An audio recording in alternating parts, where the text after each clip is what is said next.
Hold on, Facebook Live. Not that far. Facebook Live. Okay. Facebook Live. Okay, here we go. Okay, we're back on Karima's Show and Tell. We're going on to the second topic, and that is LA is a fashion capital. Why do people dress so, to me, bummy, in my opinion? The definition of a fashion capital is a leadership role of clothing and design. The place has a broad mix of business, finance, entertainment, culture, and leisure activities. Internationally recognized for having a unique and strong identity. Fashion capitals are likely to be wide range in design, have design schools, fashion magazines, fashion weeks.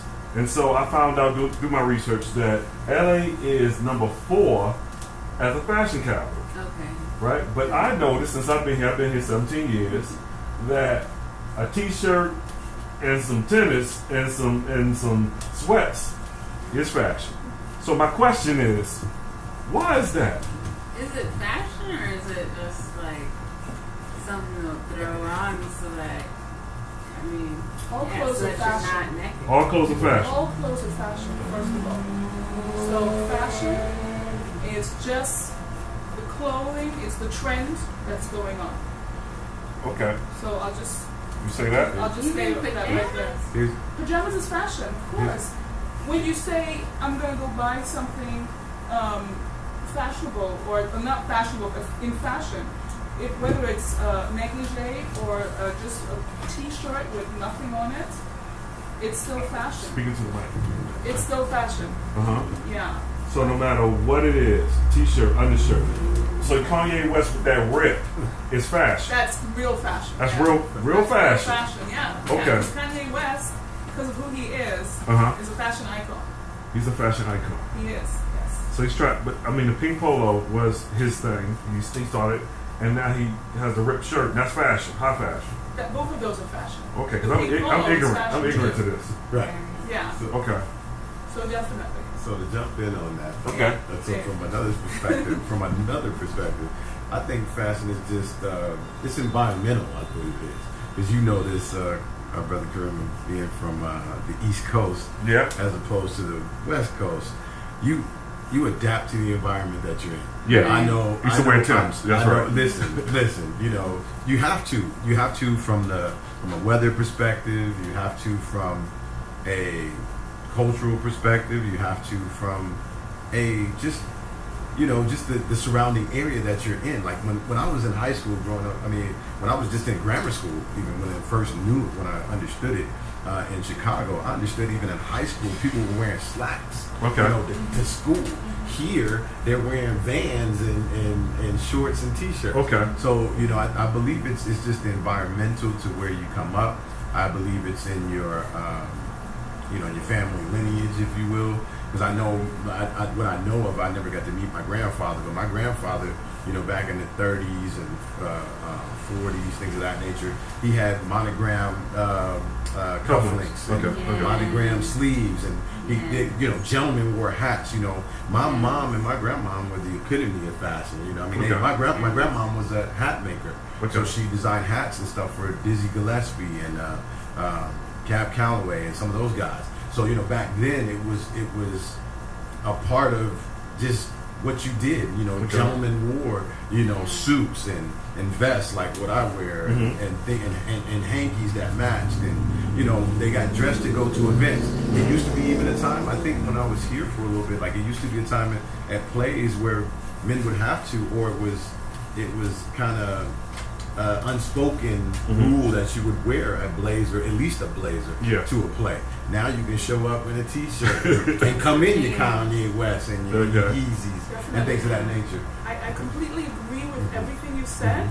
And the thing about the environment is that we have to remember we're in LA. Now, if you go to London, when I lived in London and I walked out of my house in the morning, believe you me, I was correct. Lipstick, shoes, matching hat, everything. I was in fashion, truthfully, yes. But I was correct because all around me, everybody else was as well. Now, if we're in LA, we have to remember that, first of all, it's hot. Okay. Okay? Secondly, you roll out of your house in the morning, and the first thing a lot of people in LA do is go to the gym or go exercising or something. So they roll out, they put on their little juicy gear or something and a t-shirt.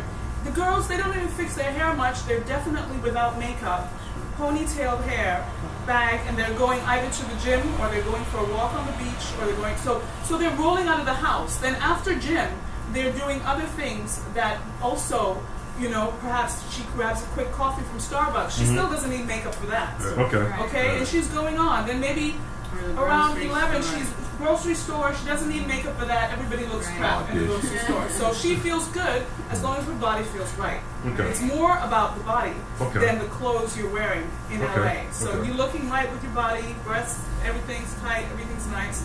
That's what they want, right? Okay. Then they go home, they take a shower. Now they're getting ready. Let's say they're an actress or a spoken word artist or something, and they're like, they have some flexible time where they're working at home or doing something like that. I'm just saying this is one kind of person. And then they get ready for some events in the evening. Now what happens in LA then is that all of a sudden comfortable LA turns into sexy LA. Okay.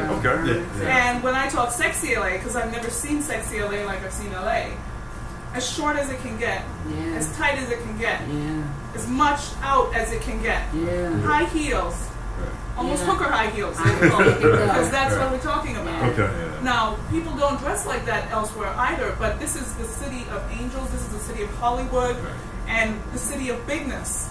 So they either go completely rolling down with the hair curlers in their hair to the store, or they dress up and their makeup is on and they're completely on like a doll. And those are the two things about LA, right? So that's the two things about LA. And I think what we understand when we look at the designers in LA, it's about them casual clothing. And LA has actually made themselves famous in the rest of the world. That's why they're number 4, by the way. For casual clothing. Not for dressing, like dressing up and stuff. That's not what LA is known for. When we say casual elegance, it's for the nice t-shirt with the nice slacks or the running shoe that people wear, a nice little hats that you're talking about. That's the casual, that's the LA look. And when you look under casual chic on the internet, you see the LA look. You see the nice pair of jeans with a white t-shirt, the girls, or they have a very short jean skirt with a tennis shoe. That's the LA look. Learn something now. I just learned something new, y'all. So that's about the casual. That's about the casual look that we're looking at in LA. I think. So if anyone's interested in the natives' perspective, you can come to me.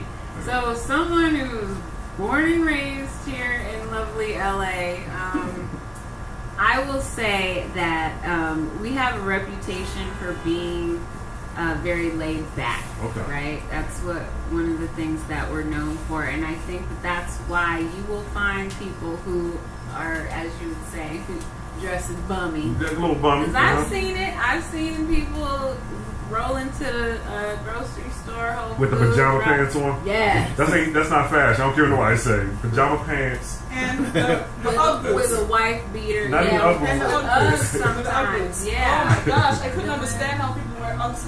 Doing the most and the least at the same time. The most and the least at the same time. And I can't. Yeah, we have. You know, and so. The cap? You guys wear the caps. Yeah, a lot of times the baseball you sort of like cover your whole hair with a cap, and you're like, you know? Kind of trying to be incognito and all that. And you'll find like a lot of even actors and actresses doing that. Look, with the sunglasses, they trying to show. And everybody takes pictures of them and they get caught. With the big glasses. That's where they come. You know, they disguise themselves very well because they got the big glasses. You can't see the side of it. Right. So you're like, okay, you don't know who that is. Right. You know. Well, paparazzi and TMZ be knowing who they are. You know, I think there are people call and say, hey, my people gonna be out right now. Yeah. Well, you know. Sources close to said actress or actor, be put them on blast. So that's why a lot of them get caught with no makeup and dressed down, and everyone has those moments. But yeah, I mean, I'm surprised we're number 4. I thought we were lower. I've always considered New York to be the fashion capital of the world. Is. Yeah, it definitely is. And then places like London, Milan, and Paris. Paris, absolutely. I got Paris is number 1. Yeah. Oh, it is number 1. And then I got New York is 2, London is 3, New York is 4, Rome is New York, after. I thought you said was 2, and then we're 4. I have 2016 and 2015 research. Oh, okay. So it actually moved up. So now it is 4th in the world from far as the research list. Can I just say something? Yeah, help me out. So what I do know from all the things that you guys have said, though, is that it is very much a young crowd person that is dressing this way. Yeah. And if you look at the actresses, the real actresses, Catherine Zeta-Jones and what's her name, Brad Pitt's ex, Angelina Jolie. Yeah, when they dress, they really do. Even if they do casual, they do it really well. Right. Okay. And that's how it should be done. And I do believe that all these young actresses that don't care about their brand, that they just want to let it all hang out instead of holding their brand and saying, okay, this is me, I'm this person, and I'm going to dress like this so people can see who I am and have something to look up to. Okay. But instead of that, they're just like, they're wanting to bum out and they don't want to be the role models that they should be. Fashion role models I'm talking about now. I'm not talking about anything else. Okay. But they're not being the role models that they should be for the rest of the young people so that they can actually look at them and go, hey, I want to dress like that. I had role models like Naomi Campbell and people like that when I was in college.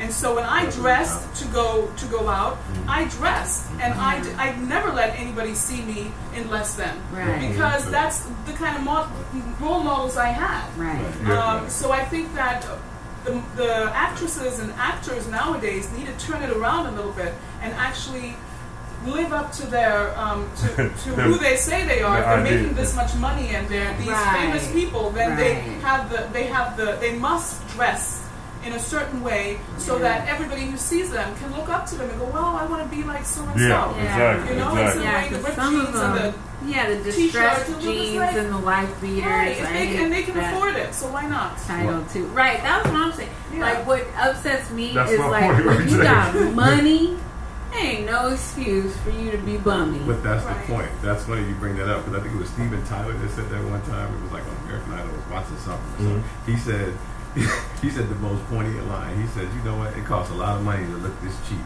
So some people spend money on those things like that, like we referenced Kanye earlier. That same t-shirt may look bummy to you, but that t-shirt costs money. Like, the retail value.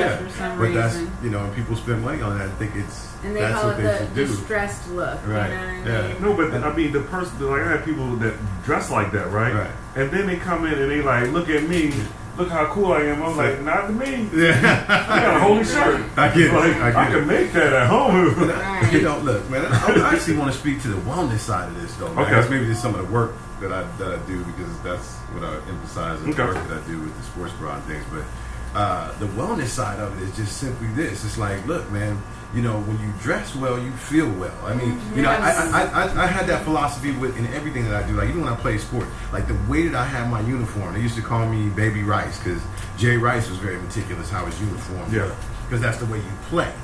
So when I perform or I'm doing business, this is how I show up, because that's how I know I'm gonna perform. I want to be on top. I'm gonna have my, I want stuff to match. I want stuff to be organic with my skin tone, or things that I want to give my message to, or put across. I want that to come across. Now I can throw on a t-shirt with the best of them, some sweats, and I wear shorts with no pockets, stuff like that. But if I do that, notice my tennis shoe. Tennis shoe gonna be right with it, even with no sock on or nothing like that. So I think it's a wellness part to it that people kind of miss about that, because I think especially here, because it's so transient. And people coming and going, and they really don't know how to dress, and they don't understand how to dress for the weather. You don't have to put on a whole bunch of clothes to remember that it's winter, but get your color scheme right. Have a nice one nice leather jacket, and your leather jacket doesn't go with everything. It's not a sport coat. You know what I'm saying? Men, it's not a sport coat, bro. Get a lightweight jacket, you know, get some stuff, you know, get your sock game right too, because you know, women look at your shoes and your sock. We're going back to dating. They look at shoes and socks, and they don't have to be the most expensive shoe. I've got the bombest like white tennies for $15, $12, but I coordinated that with what I had on, and they was like, "That's killer, dog!" And I spent $800 for these. I want some of those. Where you get those? I thought it was watching. I thought it was watching shoes. I didn't know it was the sock game. Oh, it's the sock game and the it's shoe. The watch as well that you look at. Yeah. I remember I worked in a store in London that is famous. It's called Brown's. And it's a famous store. I mean, I had Diana Ross, I had Steve Martin, I had Janet Jackson. All of these people I was helping in that store. And what they used to train us, because many of these people came in that way, it was the boss would tell us, okay, first you look at the watch, then you look at the shoes, then you look at perhaps something else that's on them, like or a hat or something like that, or sunglasses. But the